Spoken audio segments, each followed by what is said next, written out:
नमस्कार साथियों, आप देख रहे हैं हिट फिट न्यूज़ टीवी और मैं हूं हरनाम सिंह बड़वाल।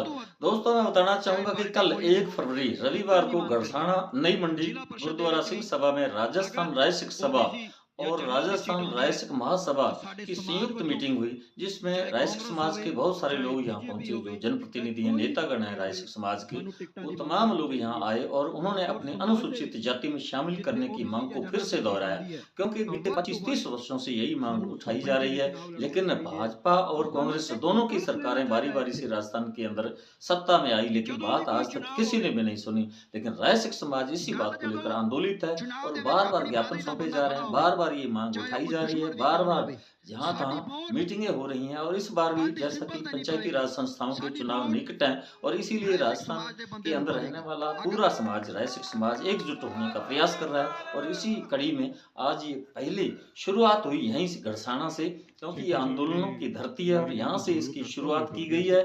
और राय सिख समाज के यहाँ पहुंचे सभी तमाम लोगों ने ये पुरजोर तरीके से मांग उठाई है कि राजस्थान के अंदर भी पंजाब और हरियाणा की भांति अनुसूचित जाति में राय सिख समाज को लिया जाए, अन्यथा बड़े आंदोलन का आगाज हो सकता है। और क्योंकि राय सिख समाज भी अब जागरूक हो चुका है और जागरूकता आ चुकी है, अपने हकों और अधिकारों के बारे में जानता है। संविधान भी हमें ये इजाजत देता है, हमें ये अधिकार देता है कि हम समानता के अधिकार के तहत हम आगे बढ़ने के अवसर हमें भी मिलने चाहिए। जिस प्रकार अन्य जातियों को आरक्षण की जो सुविधा दी गई है, तभी वे आगे बढ़ सके, उनका विकास हुआ और आज वो शिखर तक पहुंच चुके हैं। लेकिन राय सिख समाज जहाँ का तहाँ बैठा है, न तो वे किसी आईपीएस आईएएस और बड़ी-बड़ी नौकरियों के अंदर जा सके, क्योंकि शिक्षा की दृष्टि से बहुत पिछड़ गया है। राजनीतिक दृष्टि की बात की जाए तो राजनीति के अंदर राय सिख समाज की कोई भागीदारी नहीं। इतने जितने भी राजनीतिक दल हैं, किसी ने भी राय सिख समाज की तरफ कभी ध्यान नहीं दिया। उन्होंने कभी भी अपने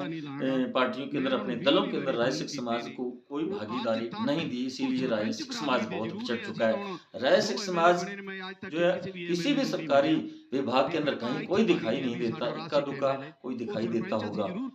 बाकी जितनी जो भागीदारी, जितना राय सिख समाज को आगे बढ़ना चाहिए था, वो उससे तो कोसों दूर राय सिख समाज रह गया है और इसी बात की कहीं न कहीं चिंता सता रही है राय सिख समाज के जो अग्रणी शिक्षित लोग हैं। और इसीलिए वो अब उन्होंने ठान ली है कि बार-बार हर जगह, हर तहसील के अंदर कमेटियाँ बनाई जाएँगी और जगह-जगह सम्मेलन किए जाएँगे, सभाएँ की जाएँगी और अपने समाज को एकजुट होने के लिए आह्वान किया जाएगा और संघर्ष किया जाएगा। जिस प्रकार पंजाब में 2007 के अंदर अनुसूचित जाति के अंदर राय सिख समाज को ले लिया गया और हरियाणा में 2016 के अंदर राय सिख समाज को अनुसूचित जाति में शामिल किया गया। उसी तर्ज पर राजस्थान के अंदर भी राय सिख समाज को ये मौका मिलना चाहिए, अनुसूचित जाति के अंदर शामिल करना चाहिए। जबकि आप सबको मालूम होना चाहिए, जब 1931 के अंदर अंग्रेजी शासन काल के समय यहाँ हिंदुस्तान के अंदर जनगणना हुई थी, उस समय अंग्रेजी जो सरकार थी, उन्होंने भी इस बात की अनुशंसा की थी कि राय सिख समाज अन्य समाजों से बहुत पीछे हैं। ये जो है, इनको अनुसूचित जनजाति के अंदर लिया जाए, तभी ये समाज की मुख्य धारा के अंदर शामिल हो सकेगी और ये कौम आगे बढ़ सकेगी। लेकिन 1947 के बाद जब देश आजाद हो गया, उसके बाद 1952 तक भी राय सिख समाज पर जराइम पेशा लागू रहा और राय सिख समाज के लोगों को नजदीकी थाना केंद्र पुलिस स्टेशन पर सुबह और शाम 2 वक्त उपस्थिति दर्ज करानी पड़ती थी। इस प्रकार राय सिख समाज के साथ सौतेला व्यवहार किया गया और उसके बाद आज तक वही सौतेला व्यवहार जारी है। राय सिख समाज को अगर अनुसूचित जाति में शामिल नहीं किया जाता तो ये संविधान की अवहेलना है। संविधान जो है समानता का अधिकार देता है कि देश के नागरिकों को, हर नागरिक को आगे बढ़ने के अवसर मिलने चाहिए। अब राजस्थान के अंदर राय सिख समाज जो है वो शिक्षा की दृष्टि से बहुत पिछड़ चुका है। शिक्षा इतनी महंगी हो चुकी है कि वो अपने बलबूते पर अपने बच्चों को पढ़ा नहीं सकते। अगर वो बच्चे अशिक्षित रह जाएंगे तो नौकरियों में कैसे जा पाएंगे, वो आगे कैसे बढ़ सकेंगे। तो ये अवसर तो बिल्कुल ये जो फंडामेंटल राइट है हमें आगे बढ़ने के अवसर मिलने चाहिए, हमें अनुसूचित जाति के अंदर शामिल करना चाहिए, क्योंकि राजस्थान का राय सिख समाज भी हरियाणा और पंजाब के राय सिख समाज के समान ही है, उनके साथ रिश्तेदारी है, पड़ोसी है राजस्थान जो है पंजाब हरियाणा से सटा हुआ है।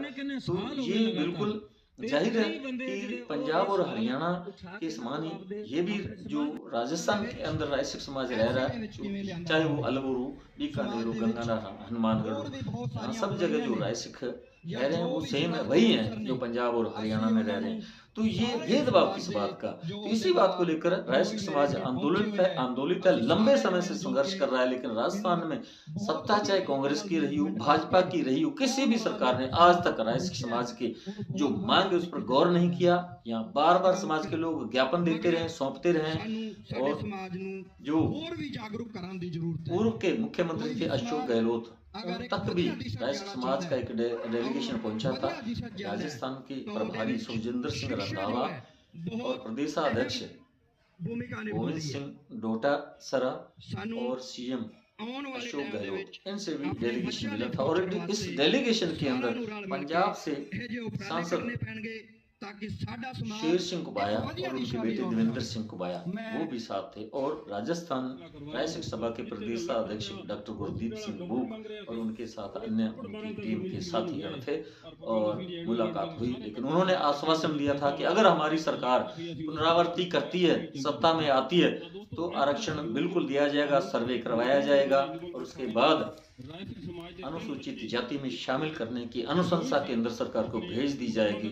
लेकिन सरकार की पुनरावृत्ति नहीं हुई, सरकार जो परिवर्तन हुआ और भाजपा सरकार इस वक्त राजस्थान के अंदर सत्ता में है। तो अब भाजपा सरकार के सामने ये प्रस्ताव पुरजोर तरीके से रखने उठाने की रणनीति पर मंथन किया गया, और इस मंथन में श्री गंगानगर के नजदीकी क्षेत्र कोठा पक्की से कुलवंत सिंह कोचूरा, करनैल सिंह कोचूरा, गुरमीत सिंह सेक्रेटरी, और सूरतगढ़ से मास्टर गुरदीप सिंह बूक, कश्मीर सिंह समणा, प्रीतम सिंह बड़वाल, और खाजूवाड़ा से लखवीर सिंह 20 बीडी, रावड़ा से कैलाश कचूरा, मनजीत सिंह पत्रकार, और घड़साना से श्री राम पब्लिक स्कूल के डायरेक्टर श्री प्रविंदर सिंह बड़वाल, और व्यापारी भजन सिंह कचूरा, सब ने अपने अपने विचार रखे,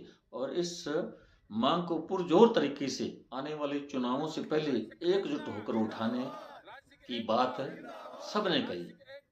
साथियों, हमारा ये वीडियो आपको कैसा लगा कमेंट बॉक्स में जरूर लिखकर बताइएगा। यदि आपने अभी तक हमारे हिट न्यूज़ टीवी चैनल को सब्सक्राइब नहीं किया तो प्लीज सब्सक्राइब कर लें, इस वीडियो को अधिक से अधिक शेयर करें, लाइक करें।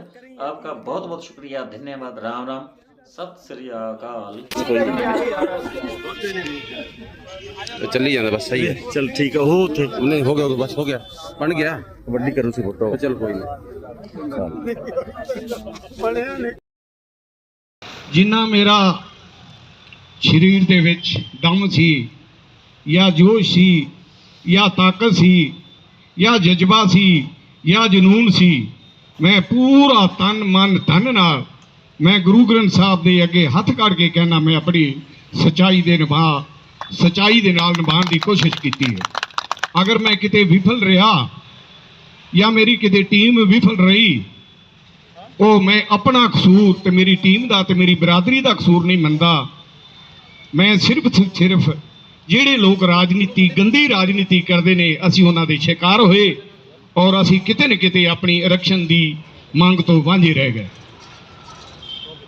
ਔਰ ਕਈ ਮੇਰੇ ਸਾਥੀਆਂ ਨੇ ਸਿੱਖਿਆ ਤੇ ਜ਼ੋਰ ਦਿੱਤਾ, ਬਿਲਕੁਲ ਠੀਕ ਗੱਲ ਏ। ਕਈ ਮੇਰੇ ਵੀਰਾਂ ਭੈਣ ਭਰਾਵਾਂ ਨੇ ਏਕਤਾ ਤੇ ਜ਼ੋਰ ਦਿੱਤਾ, ਬਿਲਕੁਲ ਠੀਕ ਗੱਲ ਏ। ਕਈਆਂ ਨੇ ਸੰਗਠਨ ਨੂੰ ਮਜ਼ਬੂਤ ਕਰਨ ਦੀ ਗੱਲ ਕੀਤੀ, ਬਿਲਕੁਲ ਠੀਕ ਹੈ। ਪਰ ਜਦੋਂ ਅਸੀਂ ਚੱਲੇ ਸੀ, ਜਾਂ ਮੇਰੇ ਤੋਂ ਪੂਰਵ ਮੇਰੇ ਬਜ਼ੁਰਗ ਜਾਂ ਮੇਰੇ ਸਾਥੀ ਅੱਜ ਉਹ ਸਮਾਜ ਦੇ ਵਿੱਚ ਨਹੀਂ ਰਹੇ, ਉਹ ਪਰਮਾਤਮਾ ਨੂੰ ਪਿਆਰੇ ਹੋ ਚੁੱਕੇ ਹਨ। ਸਾਡਾ ਉਸ ਵਕਤ ਦਾ ਜਿਹੜਾ ਏਜੰਡਾ ਸੀ, ਸਿਰਫ ਤੇ ਸਿਰਫ ਆਰਕਸ਼ਣ ਨੂੰ ਹਾਸਲ ਕਰਨ ਦਾ ਸੀ।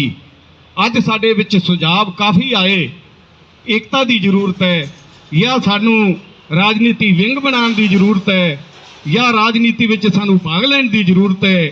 ਇਹ ਉਸ ਵਕਤ ਜਿਹੜਾ ਸਾਡਾ ਸੰਗਠਨ ਸੀ ਨਵਾਡਾ ਸਾਹਿਬ ਨੇ ਬਣਾਇਆ, ਉਹ ਕੀ ਸੰਗਠਨ ਸੀ? ਰਾਜਸਥਾਨ ਰਾਏ ਸਿੱਖ ਸਭਾ ਗੈਰ ਰਾਜਨੀਤਿਕ ਸੰਗਠਨ ਹੈ। ਅਗਰ ਅਸੀਂ ਸਮਾਜ ਦੀ ਕੁਰੀਤੀਆਂ ਉੱਤੇ ਗੱਲ ਕਰੀਏ, ਸਮਾਜ ਨੂੰ ਮਜ਼ਬੂਤ ਕਰਨ ਦੀ ਗੱਲ ਕਰੀਏ ਜਾਂ ਸਮਾਜ ਨੂੰ ਏਕਤਾ ਦੀ ਗੱਲ ਕਰੀਏ ਤਾਂ ਅਸੀਂ ਕਿਤੇ ਨਾ ਕਿਤੇ ਆਰਕਸ਼ਣ ਤੋਂ ਉਸ ਵਕਤ ਸਾਡੇ ਦਿਮਾਗ ਵਿੱਚ ਇਹ ਸੀ ਵੀ ਅਸੀਂ ਕਿਤੇ ਨਾ ਕਿਤੇ ਵਾਂਝੇ ਨਾ ਰਹਿ ਜਾਈਏ, ਕਿਤੇ ਨਾ ਕਿਤੇ ਅਸੀਂ ਪਿਛੜ ਨਾ ਜਾਈਏ।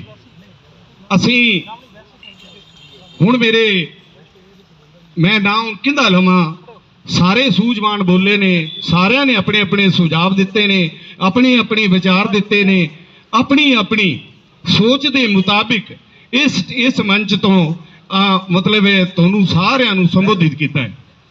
ਉਹ ਗੱਲ ਇਹ ਹੈ ਵੀ ਅਸੀਂ ਰਾਜਨੀਤੀ ਵਿੱਚ ਡਾਕਟਰ ਸਾਹਿਬ ਭੀਮ ਰਾਓ ਅੰਬੇਡਕਰ ਨੇ ਇੱਕ ਗੱਲ ਕਹੀ ਸੀ ਵੀ ਸਭ ਤੋਂ ਪਹਿਲਾਂ ਸਿੱਖਿਆ ਔਰ ਸਿੱਖਿਆ ਸੰਗਠਿਤ, ਸਿੱਖਿਆ ਕਰੋ ਫਿਰ ਸੰਗਠਿਤ ਹੋ ਔਰ ਉਸ ਤੋਂ ਬਾਅਦ ਰਾਜਨੀਤੀ ਵਿੱਚ ਬਾਅਦ ਵਿੱਚ ਆਓ। ਤੇ ਮੈਂ ਆਪਣੇ ਅਭਿਆਸ ਆਪਣੇ ਤਜਰਬੇ ਦੇ ਅਨੁਸਾਰ ਜਾਂ ਮੈਂ ਅੱਜ ਤੱਕ ਜੋ ਮੈਨੂੰ ਤਜਰਬਾ ਹੋਇਆ ਹੈ ਮੈਂ ਤੁਹਾਡੇ ਸਾਹਮਣੇ ਆਪਣੇ ਉਹ ਵਿਚਾਰ ਜ਼ਰੂਰ ਰੱਖਣਾ ਚਾਹਾਂਗਾ। ਅਸੀਂ ਸਭ ਤੋਂ ਪਹਿਲਾਂ ਸਿੱਖਿਆ ਤੇ ਜ਼ੋਰ ਦਿੰਦੇ ਹਾਂ। ਮਾਸਟਰ ਜੀ ਜ਼ੋਰ ਦਿੱਤਾ ਹੈ, ਸੈਕਟਰੀ ਸਾਹਿਬ ਨੇ ਜ਼ੋਰ ਦਿੱਤਾ ਹੈ, ਹੋਰ ਮੇਰੇ ਭਾਈ ਕਾਫੀ ਸੱਜਣਾ ਨੇ ਵਡਾਈ ਤੇ ਜ਼ੋਰ ਦਿੱਤਾ। ਬਿਲਕੁਲ ਠੀਕ ਗੱਲ ਹੈ।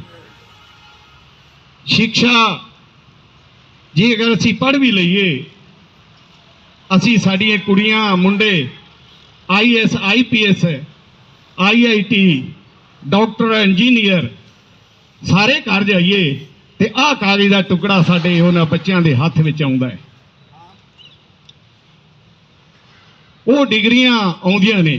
ਉਸ ਤੋਂ ਬਾਅਦ ਜੇ ਅਗਰ ਸਾਡੇ IPS ਵੀ ਕਰ ਜਾਂਦੇ ਨੇ, IAS ਕਰ ਜਾਂਦੇ ਨੇ ਤੇ ਫਿਰ ਵੀ ਆਹ ਕਾਗਜ਼ ਦਾ ਟੁਕੜਾ ਹੀ ਹੱਥ ਆਉਣਾ ਹੈ।